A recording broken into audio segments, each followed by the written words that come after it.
Kernu mõisas oleme tegutsenud siin juba ütleme 10 aastat nii-öelda ettevõttena. Aastal 2015 avasime väikese mõisakohviku Ludwig. Täna tegutseb Kernu mõisas hotell, seminarikeskus, restoran, spa.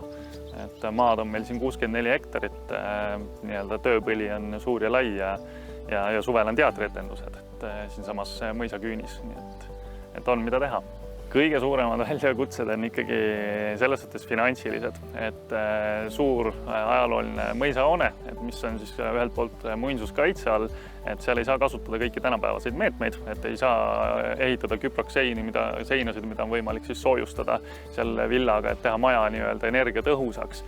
Et ennekõike on väljakutsed sellega, et kuidas sa seda maja hoiad suvel nii-öelda mõnusa temperatuuriga, et ta liiga palavaks ei lähe ja talvel mõnusalt soe, et ta külmaks ei lähe.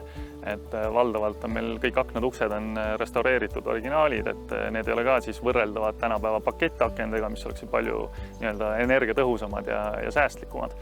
Nii et ka ventilatsiooniga on siin piiranguid, et mida sa tohid teha siin ajaloolises mõisahoones ja mida sa ei tohi teha. 3-4 aastat tagasi, kui tulid need ootamatult kõrged elektriarved, kus tuli ka see universaalteenus ja siis me hakkasime tõsisemalt sellele asjale otsa vaatama, et kuidas nii-öelda ühelt poolt energiat säästa.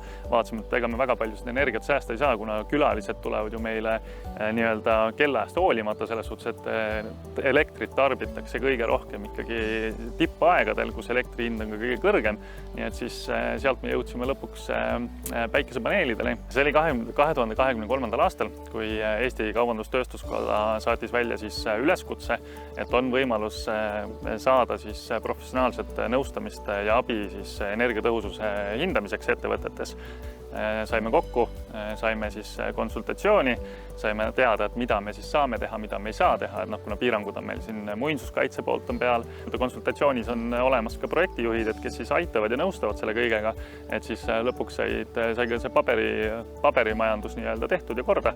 Ja sealt edasi midagi keerulist enam ei olnud, et kui projekt on valmis kirjutatud, on saanud heakskiidu, et siis on juba lihtsalt tellid endal paigaldajad kohale, paigaldustööd käisid väga kiiresti, elektripaneelid pandi väga kiiresti paika, ühendati elektrivõrku ja täna on nii, et täna ka päike natukene siin juba aitab. Kõige rohkem meil oleks vaja muidugi seda toetust päikese poolt talvisel ajal, aga talvel meil seda päikest on võrdlemisi vähe. Samas, kui teda ikka vahepeal on, siis ta ikka aitab. Aga selles suhtes, kui meie tarbimine on igapäevaselt nii suur ja regulaarne, et me tarbime kõik ära, mis me toodame. Ja isegi kui see elektrihind nüüd vahepeal on läinud soodsamaks, siis ei ole garanteeritud, et ta kogu aeg on niimoodi soodsam, nii et see abi on iga päev natukene erinev, aga selge see, et kuna me kõik tarbime 100% ise ära, siis on abi igapäevane ja oleme näinud seda juba oma elektriarvetes, et elektriarved on väiksemad ja meie jaoks on see väga suur abi. Aga absoluutselt soovitan, et kui ühelt poolt on see, et ega meie tänapäeva ühiskond liigubki ainult roheliste lahenduste poole. Ja siis tulid päikesepaneelid, et e-Energy meetmega leidsime viisi, et kuidas saada toetust selleks ja kui päike annab elektrit ja see trend on ka kogu aeg nii-öelda ikkagi rohelise mõtteviisi poole, et siis me liikusime seda teed pidi.